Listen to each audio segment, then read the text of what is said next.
Bonjour à tous. Comme nous avons pu l'élaborer au fil de la semaine, nous comprenons à présent que la patience, qui naît de notre éveil spirituel, est une patience active, engagée dans le quotidien, et non un renoncement à l'existence et à ses joies. Au contraire, en nous libérant de l'assujettissement douloureux à ces appétits compensatoires de nos manques divers, elle permet d'entrer dans un dialogue toujours plus authentique avec soi, d'accueillir la vie dans une ouverture dépourvue d'avidité et d'aller à la rencontre de l'autre pour lui-même. Ainsi, atteindre à cette patience dynamique est une première victoire pour celui qui chemine vers son accomplissement spirituel,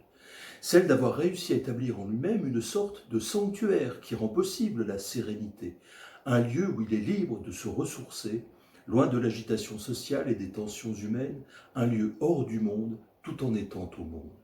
Car il s'agit bien de rester au monde, tout en parvenant à y progresser, de rester au milieu des hommes pour assumer pleinement notre condition commune et tenter d'y insuffler, dans une présence aimante et secourable, plus d'espérance et de questionnements féconds. Enrichi de cette vie intérieure, nourri de cette expérience d'une présence en soi au goût d'éternité qui nous lie à l'univers entier, comment ne pas sentir l'absence si fréquente de lumière et d'amour chez nos semblables? Comment ne pas voir dans cette atrophie terrible la cause réelle et durable de toutes les ignominies de nos sociétés?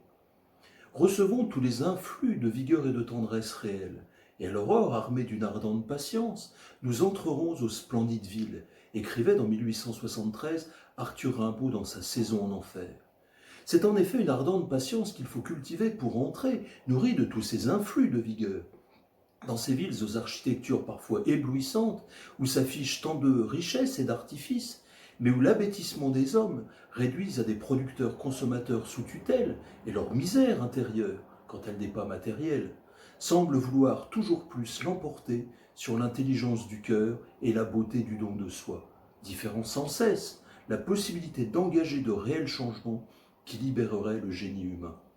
Et Pablo Neruda, cet immense poète chilien engagé, pacifiste, antifasciste, qui s'est battu pour ses idées, malgré les persécutions, d'ajouter à l'adresse de tous les hommes de bonne volonté, dans son discours de réception du Nobel de littérature le 13 décembre 1971, ce n'est qu'avec une ardente patience que nous conquérerons la cité splendide qui donnera à tous les hommes la lumière, la justice et la dignité.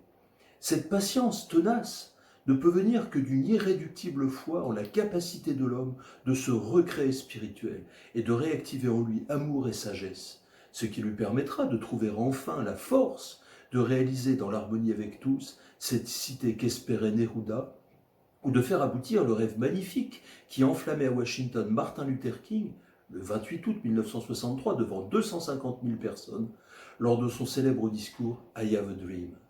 Le regard posé sur l'horizon où se lèvera l'aurore de ce nouveau monde, armé de cette ardente patience qui nous fait considérer chaque instant comme une invitation à la célébration du meilleur de soi et chaque être humain comme le lieu unique et sublime où l'infini du vivant a déposé sa marque et son potentiel de lumière,